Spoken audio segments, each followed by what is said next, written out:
Kami lanjutkan lagi rangkaian program Ramadan di Metro TV, Tafsir Al-Misbah, Rahmat Semesta Alam tentunya, dan langsung ke kelanjutan dari apa yang diceritakan tadi oleh Pak Quraisy. Ya, jadi saya ingin berkata, kita waktu ruku, waktu sujud menyucikan Allah sekaligus memujinya. Kenapa itu? Orang yang puji seseorang, supaya pujiannya tepat, dia harus mengenal betul orang itu. Ya kan? Ada satu orang Anda tidak kenal, Anda tidak bisa memujinya dengan benar. Bisa jadi berlebih, bisa jadi berkurang. Nah, kita kepada Allah, kita tidak tahu bagaimana besarnya Allah, bagaimana agungnya Allah itu. Tapi kita mau puji. Maka sebelum kita puji, kita berkata, ya Allah, Engkau maha suci, Engkau maha baik, Engkau maha terpuji. Jangan sampai pujian saya ini tidak sesuai dengan kebesaranmu. Maka saya mensucikanmu, bukan saja mensucikanmu dari kekurangan, mensucikanmu dari pujian saya. Puji Allah, tidak cukup pujian Allah. Untung Allah ajar kita bagaimana memujinya. Dan untung yang diajarnya kepada kita memujinya itu singkat sekali. Apa itu memuji Allah? Alhamdulillah, udah selesai.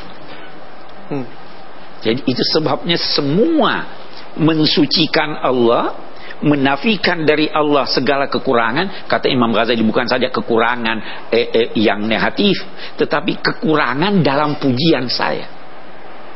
Nah, itu halilintar memuji Allah seperti itu.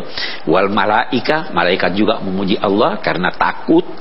Boleh jadi dia takut ditimpa amarah Allah, boleh jadi dia takut jangan sampai orang-orang beriman atau manusia terkena bencana.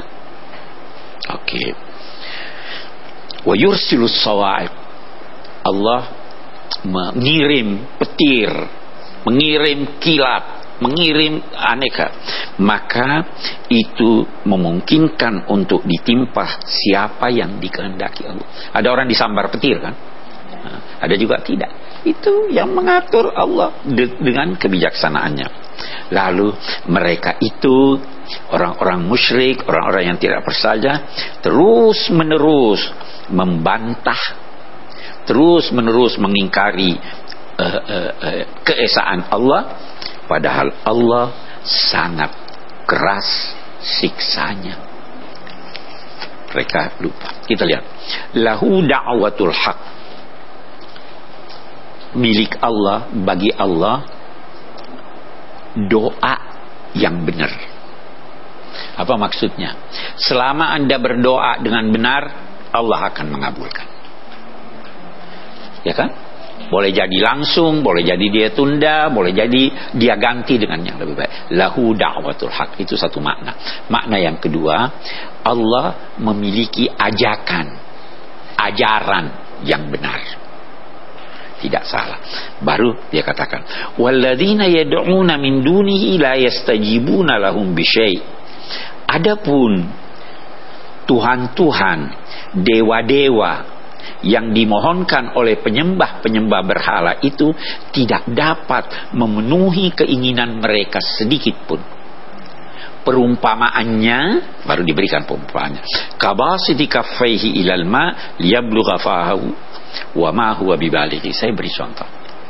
Sumur, saya menurunkan tangan saya ke sumur. Tangan saya yang saya turunkan ini, telapak tangan saya ini mau ambil air. Kira-kira kalau dari sumur saya ambil air, seandainya tangan saya sampai ke sumur, airnya bisa sampai di... Tidak bisa. Kenapa tidak sampai? Dia bocor. Ya kan? Orang yang berdoa kepada selain Allah itu seperti orang yang menurunkan kedua telapak tangannya ke sumur. Telapak tangannya belum tentu sampai ke sumur. Kalaupun sampai ke sumur dan ambil air, itu belum tentu tidak bisa sampai ke mulutnya karena jatuh di mulut. Begitu orang yang berdoa kepada selain Allah. Siapapun yang Anda doa. Gambaran yang luar biasa itunya. Wa ma du'aul kafirina illa fi dhalal.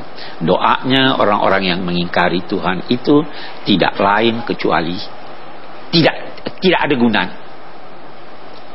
Walillahi yasjudu man fis samawati wal ardi taw'an wa karhan wa zilaluhum bil ghudwi wal asal. Kepada Allah sujud semua apa yang di langit dan di bumi. Manusia juga sujud.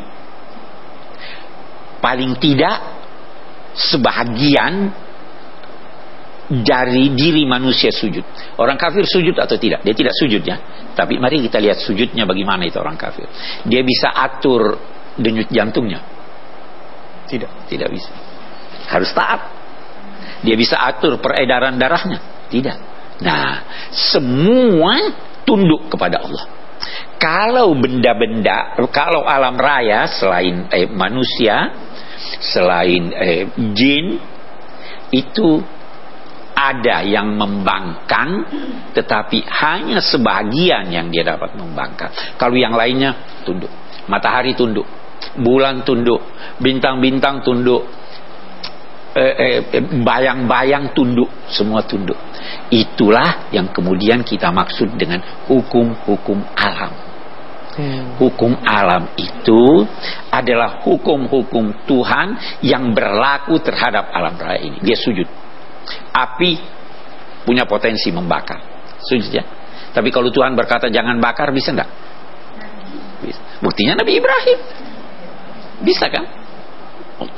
La yasjudu ta'an wa karhan wa zilaluhum bil ghudwi wal asal. Begitu juga bayang-bayangnya juga tunduk. Terkadang panjang, ya. Terkadang pendek. Tuh. Saya kira nanti kita lanjutkan lagi. Kita break dulu sebentar seperti biasa, tapi setelah ini pastikan Anda tidak kemana-mana, karena akan ada juga beberapa pertanyaan yang akan diajukan kepada Pak Quraish Shihab yang mudah-mudahan bisa mewakili pertanyaan Anda yang tidak bisa hadir langsung ke studio Metro TV. Kami akan segera kembali.